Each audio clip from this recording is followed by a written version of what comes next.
Hey VC, how's it going? Right, okay. Recently been away with a family to Spain, to Valencia, so picked up some records while I was there. So I've got a small pile of stuff to go through. But yeah, this is what I'm listening to in the background. Hopefully you can hear it. This is Celia. She was a Brazilian artist. This is her second album from 1972, and this is a reissue that's just come out on Mr. Bongo. Oh, there you go. Yeah, absolutely gorgeous stuff. This, and as well as her debut, have been on the top of my want list now for a good few years. Produced by Arthur Verocai. Absolutely gorgeous arrangements. They've only put out this album, so I'm just hoping that the first album comes out as well as a reissue. Original copies of both of these go for well into the hundreds of pounds, which is outside my price range. So, but yeah, lovely gatefold sleeve, lovely heavy duty pressing. If that's your thing, then recommend it. Right, okay. So I had a week in Valencia. I had a few hours to myself, so I thought I'd get some record shops. So the first shop that I went to was called Digital Records. Lovely little shop. And the first record I picked up was by Ray Barretto. This is El Otro Camino. I think this is from 1974. I mean, look at that sleeve. An absolutely stunning, almost psychedelic sleeve there. This is on the Fania Discophon label. So Spanish pressing. Yeah, it's got some lovely notes on the back there, all in Spanish. But yeah, so this is a lovely Latin jazz album. For those of you who don't know anything about Ray Barretto, he was a Puerto Rican percussionist, albeit I think he was born in the States, wasn't he? But yeah, don't often see his records around, but whenever I do, I always pick them up. Always interesting. If you like Latin jazz, then you'll never be disappointed. I think the original of this in the UK and US had a different sleeve. But yeah, very cool. Right. Okay, and another one of his from the same shop. This is Carnival, Ray Barretto. Now this is from 1974. Again, a Spanish pressing, but this one on the Fantasy label. Now this is actually sort of a reissue of a record that he put out in the early 60s. I think it's called Latino. But basically remastered it and put it out under a different name in the early 70s. Contains, you know, it's sort of samba music very much of the time, so Summertime, theme from Black Orpheus, that sort of stuff. So yeah, nice enough record and only cheap, so cool. Right, okay, so this is the Fania All Stars Rhythm Machine. I also picked this up in the same shop.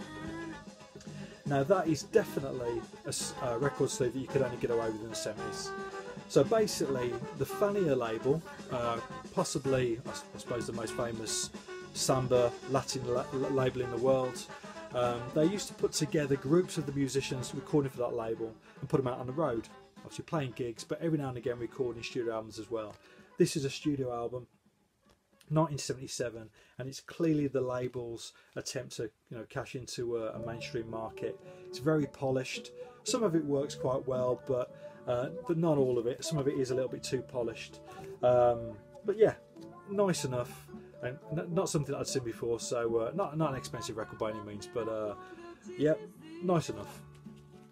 Also on the Fania Discophon label, Spanish pressing. And finally from the same shop, maybe Staples, Time Waits for No One. Now this is an album I've been putting off buying. This is only €3. Anybody that, I suppose, watching my videos will know that my favourite artist is Prince. My favourite female singer is Mavis Staples. This album is produced by Prince. It's put out on his Paisley Park label. But I must admit, I mean, despite being a big Prince fan, I've always been disappointed with the side projects that he did for other labels on other artists on his label. They always felt underdeveloped, a little bit slapdash, thrown together, which I appreciate was sort of his way of working, but it didn't necessarily suit all of the artists that he worked with. And that was my worry about this. Now, it's actually much better than I expected. It's, I say, from 1989, so the tunes on here that Prince produces does have his typical 1989 sound. So if you know the Batman album, you'll be aware of that sort of production sound he had at that point, and this shares that. But some of the songs are produced by Al Bell, the former Stax label figurehead. He's produced a few songs on this, and I think the mix of the two production styles really do work. So it breaks up the album a bit. So and it certainly benefits from that. But nice enough. I'd recommend it if you're a Prince fan, if you're a Mavis fan, check it out. Right, okay. I then went to another shop called Harmony Records, which was mainly punk and rock, which isn't necessarily my bag, so I didn't pick anything from there. I was only there about 2 minutes. But then I went to a shop called Oldies Records, which was very good, loads of stuff. This is the first thing I picked up. This is Milt Jackson, Opus de Jazz. Now this is on the BYG Actuel label, which, as I understand it, I mean, I have a few releases on that label, and there are some great videos in the VC about the label, particularly Ben Costello's video. I think he made it a couple of years ago now, just showing his collection of releases on that label, which is excellent. I've seen it a few times now. Now this is a little bit different. I mean, the label itself put out a lot of interesting releases by free jazz artists, predominantly American free jazz artists who couldn't get their music released in the States. This French label, you know, put the music out. This, however, is a recording, I think, from the mid-50s, 1955, I think. It's a very straight jazz record.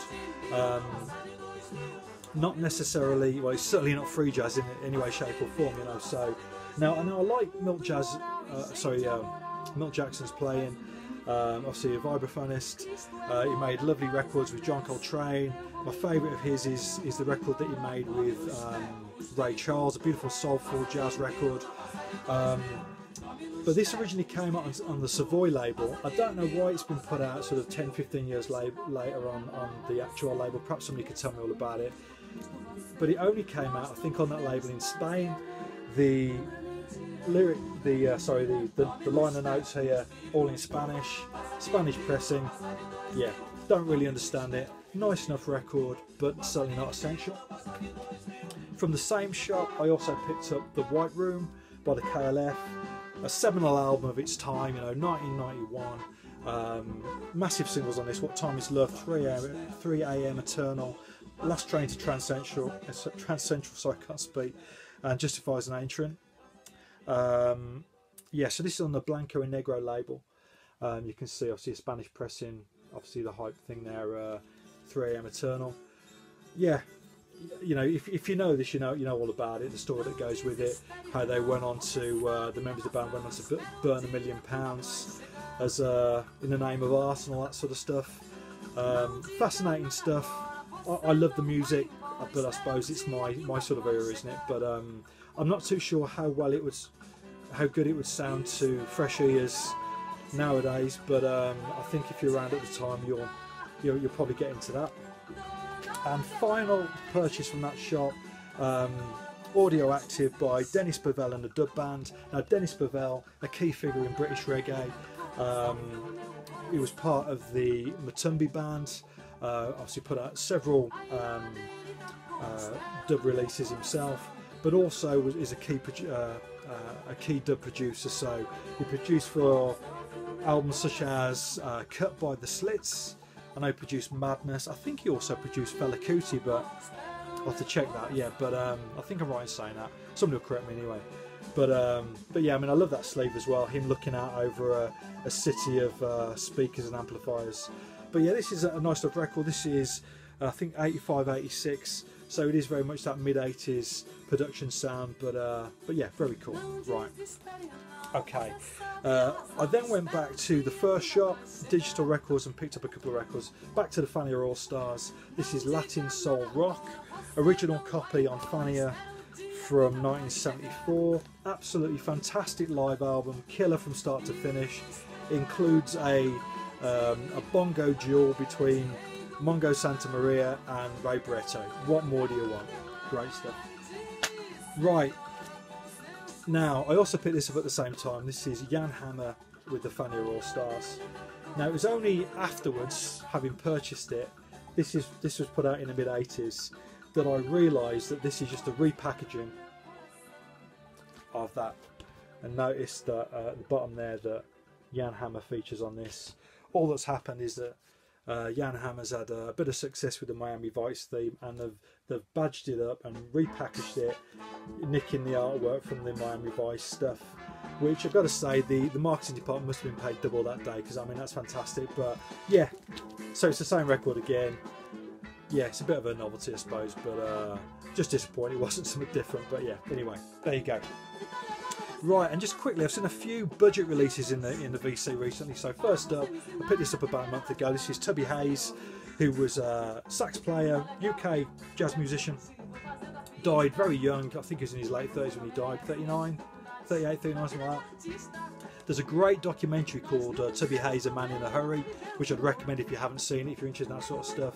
But this is a release on the Wing label from the early 60s, and they're recording from 61, releases from 1962, which I assume is a budget label, but yeah, nice enough. Another budget release, Amandul 2, Phallus Day. This is their debut album. This, however, is on the Sunset label. Yeah, Sunset. There you go. Yeah, so this came out, I say, on the Sunset label. Also on the label, you've got Del Shannon, Shirley Bassey, and Vicky Carr. So what a collection of artists altogether there.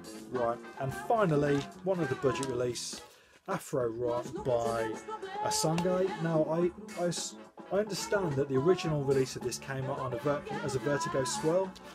This isn't a Vertigo Swirl. This is on the Sound Superb label.